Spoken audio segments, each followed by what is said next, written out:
Class 10th में हम पढ़ रहे हैं निर्देशांक ज्यामिति और उसके अंतर्गत हमने प्रश्न वाली जो 7.1 है वो पूरी तरह से पढ़ लिए। 7.2 की शुरुआत कर रहे हैं आज और उसका पहला प्रश्न जो कि परीक्षा में आ सकता है। देखिए क्या दे रखा है कि उस बिंदु के निर्देशांक ज्ञात कीजिए जो बिंदु -1 7 और 4 और -3 को मिलाने वाले रेखाखंड को 2 और 3 के अनुपात में विभाजित करता है। तो अनुपात में विभाजित करने वाले बिंदुओं के जो निर्देशांक निकालने हैं तो उसके लिए आपको सूत्र याद करना पड़ेगा। देखिए सूत्र क्या है, जैसे पी एक्स वाई बिंदु है तो सूत्र हो जाएगा हमारे पास m1 x2 plus m2 x1 bye m1 plus m2। ये तो हुआ x निर्देशांक। इसी प्रकार y निर्देशांक का सूत्र होता है, y निर्देशांक होगा m1 y2 plus m2 y1 bye m1 plus m2। ठीक है, ये सूत्र लगा के हम इजीली उस बिंदु के निर्देशांक ज्ञात कर सकते हैं जो किसी भी अनुपात में विभाजित करते थे। यहाँ पे 2 और 3 के अनुपात है तो यहाँ पे m1 और m2 हो जाएगा हमारे पास 2 और 3 और सभी x1 y1 x2 y2 ये आपको पता ही है। तो ये सभी मान रख के हम इसको करते हैं सॉल्व। देखिए यहाँ पे नेक्स्ट पेज पे लेता हूँ इसको मैं। ठीक है, ये हो गया प्रश्न, बहुत ही सरल है और इजीली आप इसको परीक्षा में कर सकते हैं। तो सबसे पहले बीच में लाइन ड्रॉ करते जा रहा हूँ ताकि आपको समझने में आसानी रहे। ठीक है, देखिए सबसे पहले मान लेते हैं कि माना बिंदु P है, माना बिंदु P x और y जो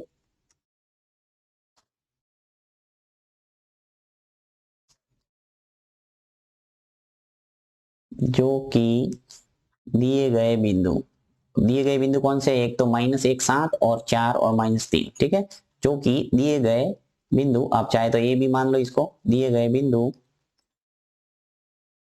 ए, पहले को ए मान लेता हूं -1 और 7 तथा बिंदु बी है वो क्या है 4 और -3 को मिलाने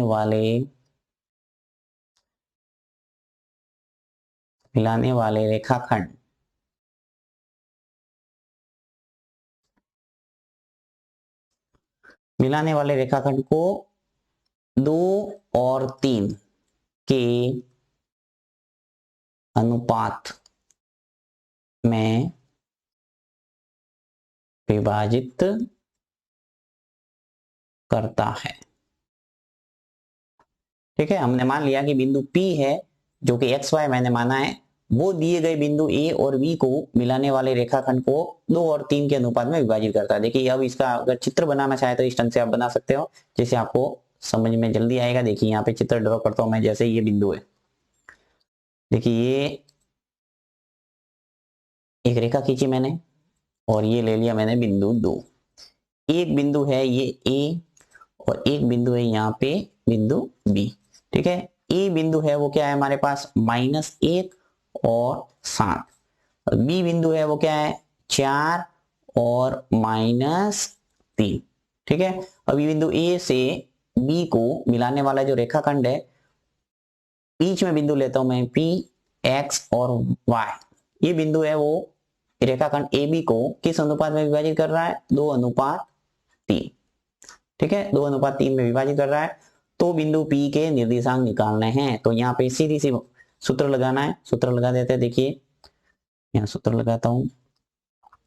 बिंदु P अभी मैंने आपको बताया था वही सूत्र लगाएंगे। P x y बराबर सूत्र होता है m1 x2 plus m2 x1 bye m1 plus m2। ये तो हुआ x निर्देशांक। इसी प्रकार y निर्देशांक हो जाएगा m1 y2 plus m2 y1 bye m1 plus m2।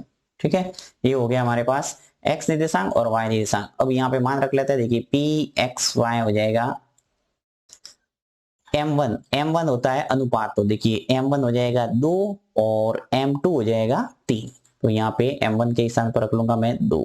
ठीक है, x2 गुणा का चिन्ह आ जाएगा। x2 क्या हो जाएगा, देखिए ए बिंदु है, वहां से हमारे x1 और ये y1 हो जाएगा 7, इसी प्रकार x2 हो जाएगा 4 और y2 हो जाएगा -3। तो x2 है वो 4 है, तो यहाँ 4 लिख लेता हूं। फिर प्लस m2 है वो कितना है, 3 है अनुपात से, और इंटू x1 है देखिए क्या है, -1, तो यहाँ लिखना पड़ेगा -1 बट्टा m1 प्लस m2, यानी कि यहाँ लिख लेता हूं मैं 2 + 3। ये तो हुआ x निर्देशांक की बात। अब मैं लिखता हूं y निर्देशांक। तो देखिए m1 है वो क्या है 2, फिर इंटू y2 कितना है हमारे पास -3, फिर प्लस m2 है वो 3 है, और y1 कितना है हमारे पास 7 बाय m1 प्लस m2 यानी 2 + 3। सभी मान रख लिए, अब इसको करना है सॉल्व। देखिए 2 × 4 कितने हुए 8, माइनस हो जाएगा क्योंकि 3 का गुणा जब -1 से होगा तो आ जाएगा हमारे पास -3 बट्टा 2 और 3 को जोड़ दो कितने हो गए 5। 2 का गुणा -3 से करेंगे तो क्या आएगा -6, फिर प्लस 3 का गुणा 7 से करो 7 × 21, और बाय 2 और 3 जोड़ेंगे तो क्या आएगा 5। जोड़ दो इसको, देखिए 8 और -3 है, तो 8 में से 3 गया तो क्या बचा हमारे पास 5, और 5 बट्टा 5। इसी प्रकार ये -6 और प्लस का 21 है, तो आ जाएगा 15 प्लस के बट्टा 5। आगे और सरल होगा, 5 में 5 का भाग गया 1 बार, और 15 में 5 का भाग गया 3 बार, तो 1 और 3 ये अभिष्ट उत्तर हो जाएगा आपके। यानी 1 और 3 जो बिंदु निर्देशांक होगा वो इस रेखाखंड AB को किस अनुपात में विभाजित करेगा, 2 और 3 के रूप में।